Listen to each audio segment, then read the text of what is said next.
Olá, amigos. Continuamos aqui com o tema do ESG e responsabilidade social.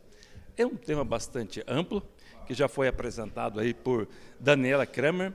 Ela é Head de ESG da General Motors América do Sul. Parabéns pela sua apresentação, ela foi bastante rica e trouxe uma energia bem destacada. Poxa, muito obrigada. Você sabe que eu sou uma entusiasta por natureza, né? E uma entusiasta pelo tema, né? O tema, a gente falando hoje ESG de uma maneira ampla, né? Quer dizer, e simplificando para mim, ESG é a maneira com que as empresas se administram, as decisões que elas tomam, gerenciando, né? Ou potencializando seu impacto positivo para o meio ambiente e para a sociedade, para o social, com relação às pessoas. Então, assim, não tem como a gente não se empolgar, né? Pensar que nós, como grandes empresas, a gente tem um papel muito importante nisso, né? Um papel social muito importante, né? Verdade. Geramos impacto só para existir. Então, que bom que passei essa energia, porque eu me entusiasmo com o tema mesmo. Com certeza. Bem, são vários temas que já foram tratados, mas um dos que mais me chamaram a atenção, que na verdade é um assunto do momento, é um assunto que está permeando aí toda a estratégia da indústria automotiva mundial e, logicamente, aqui no Brasil, que é a eletrificação. É um assunto que tem sido abordado e o curioso é o seguinte, a GM, como mostrou a Daniela, ela está preocupada em fazer uma comunicação clara, explorar mitos e esclarecer fatos da eletrificação para os seus diferentes públicos e está fazendo isso através de cartilha, através de webséries. Conta para a gente como é que está sendo essa estratégia e o impacto que ela está trazendo aí para a GM no Brasil. Acho que a nossa grande meta, o nosso objetivo hoje de negócio, né? A gente entende a eletrificação como um grande caminho de descarbonização, né?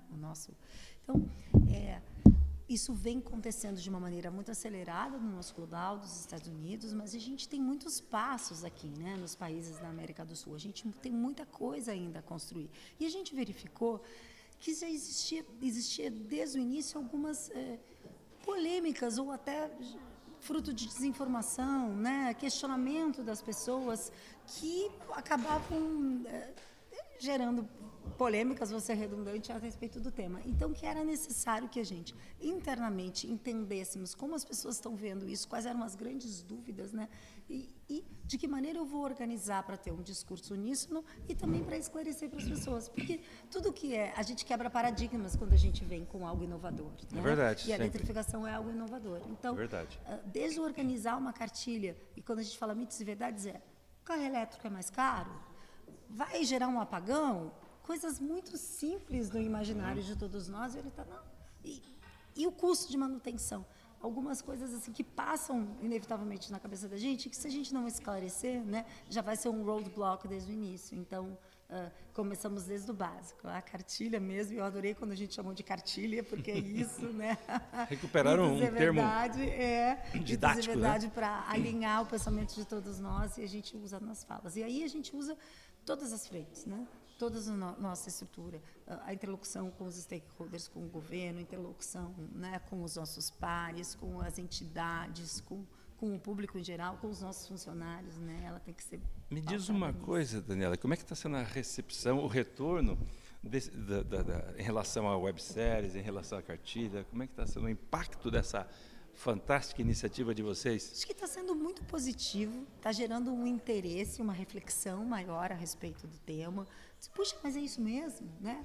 Legal, e até um desarmamento, né? Porque a informação, ela é fundamental, né? Para que a gente possa se conectar com as pessoas, então as pessoas compreenderem um pouquinho mais, até, opa, então eu quero ouvir um pouquinho mais sobre isso, vamos conversar mais a respeito, né? Acho que está sendo bem positivo e as webséries com linguagens diferentes, websérie por LinkedIn, uma websérie da marca, né, Chevrolet, com o público em geral, no Instagram, cada um com a sua linguagem, isso é muito bacana. Ainda dentro do tema do ESG, né, é normal que muitas empresas apresentem os conceitos relacionados a esse tema, mas algumas empresas também trazem medidas concretas. Me chamou a atenção na sua apresentação que, especialmente no setor do automotivo, onde predomina maciçamente aí a participação masculina, mas você disse que na GM está crescendo o papel das mulheres na liderança.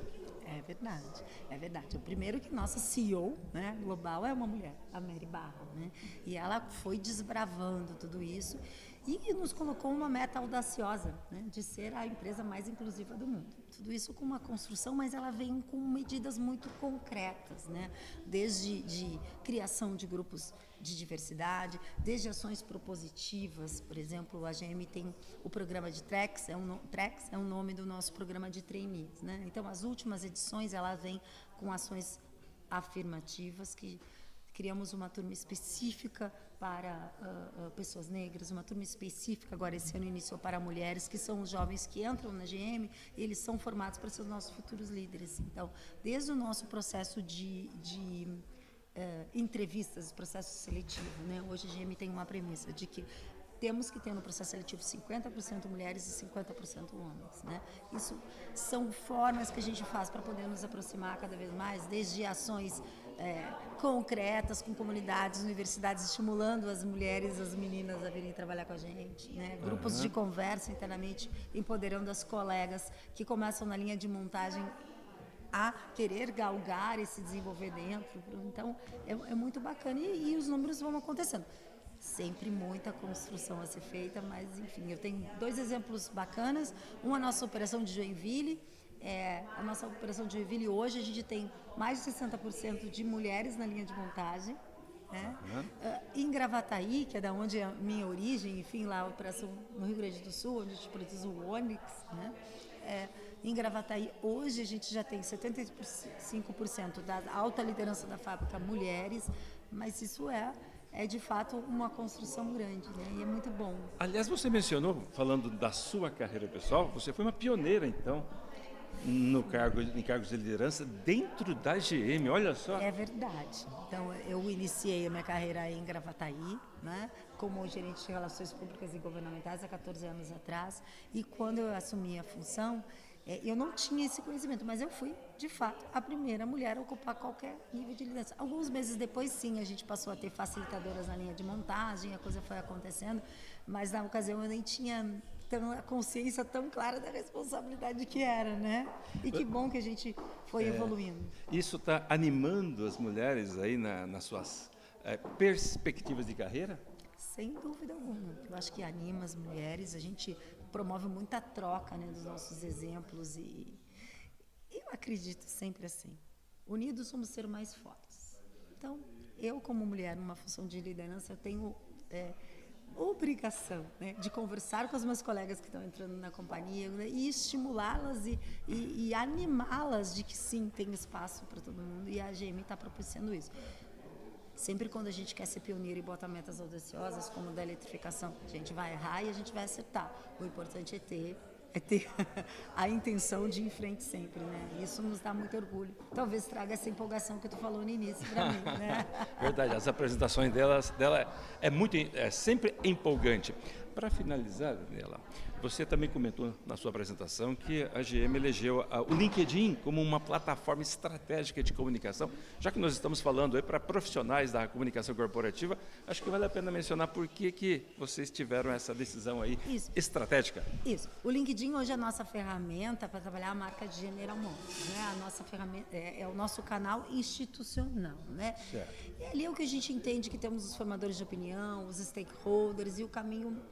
A gente usa as outras redes sociais, mais redes sociais, para falar de produto e de marca, e o LinkedIn como uma maneira onde a gente vai colocar os nossos